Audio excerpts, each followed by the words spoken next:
Hello everyone, my name is Mehmet Ali Safademiran. Today I will present my project called Iris Flowers Classification using Perceptron and Multilayer Perceptron. In this project, I developed a machine learning system from scratch using only Python and NumPy.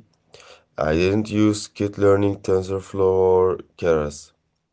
The goal is the project is to classify iris flowers into three different species.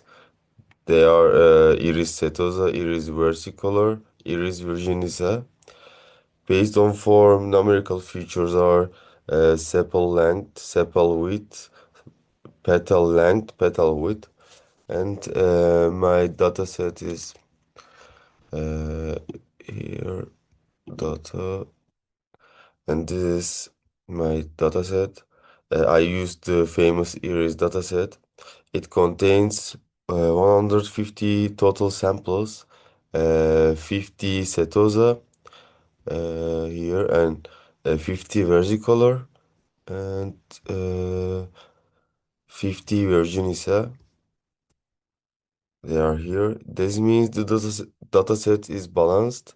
I divide the dataset into 80% training data, 20% test data, and then I can show from here.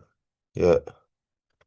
Before training, I normalized all features using min max normalization. Where is my perceptron?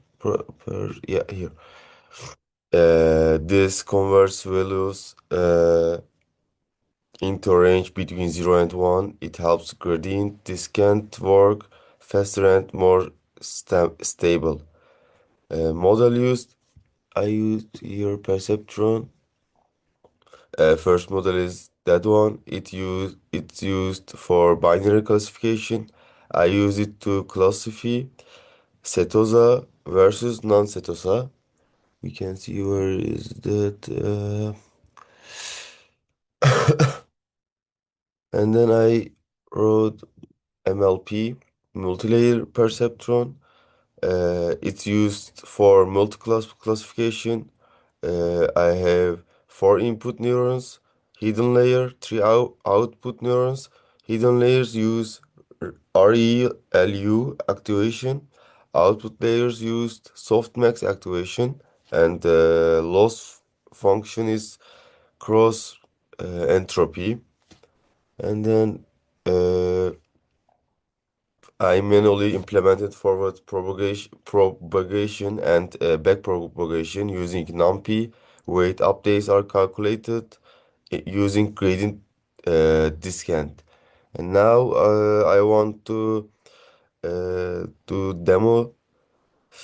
We can write, yeah, here we can write. No, we can wait. Uh, uh, First, I load the iris data from a CSV file.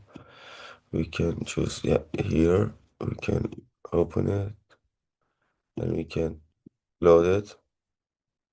And then after loading, the program splits the data into 120 training samples and 30 test samples. Before training, I apply min-max normalization. This scales all features values between 0 and 1. It helps the model training more stability. Here I train the Perceptron model. Perceptron is used for binary classification, setosa versus non-setosa. Now, we can see here. After training, I get around 95% train and sets accuracy. This is good because it is almost linearly separable from the other two classes. And then now I trained the MLP model.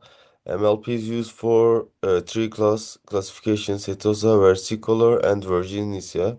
My MLP has four input neurons on hidden layer and three output neurons.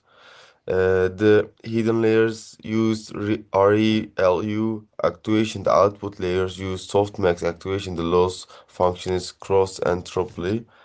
And now learning rate is we can write like 10, 0, 10. Approach we can write oh, before I can you can see the I forgot, sorry, perceptron. You can see here the graphic, and then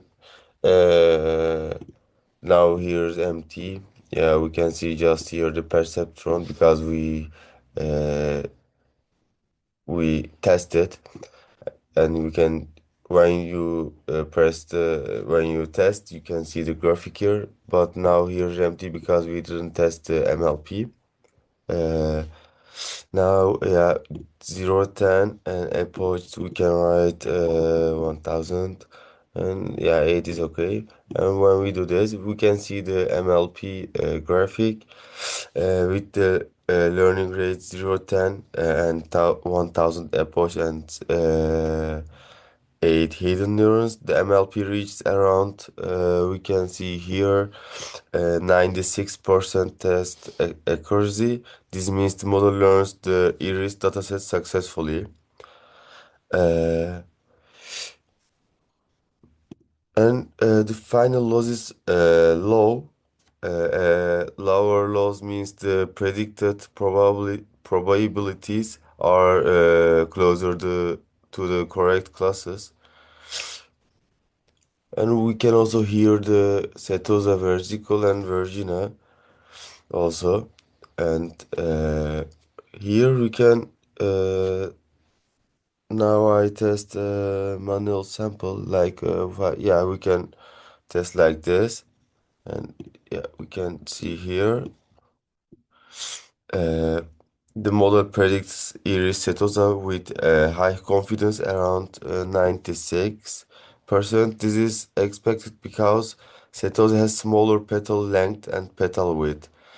And like when we change the epoch, like now I reduced the epoch number 20, like here, uh, we can see here also it's change also. Accuracy decreases because the model doesn't see the training data enough times. Epoch controls how long the model trains. When we do like before, like this, yeah. Now I increase the epoch number to 1000. Accuracy improves because the model has more time to update the weights. But after some point, increasing epochs may not improve much. Now I use a small learning rate.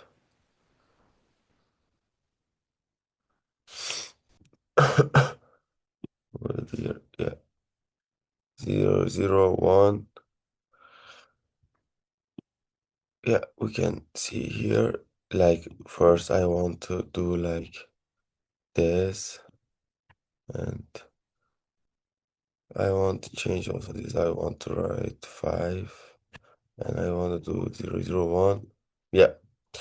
Now I use a small learning point like 0, 0, 1.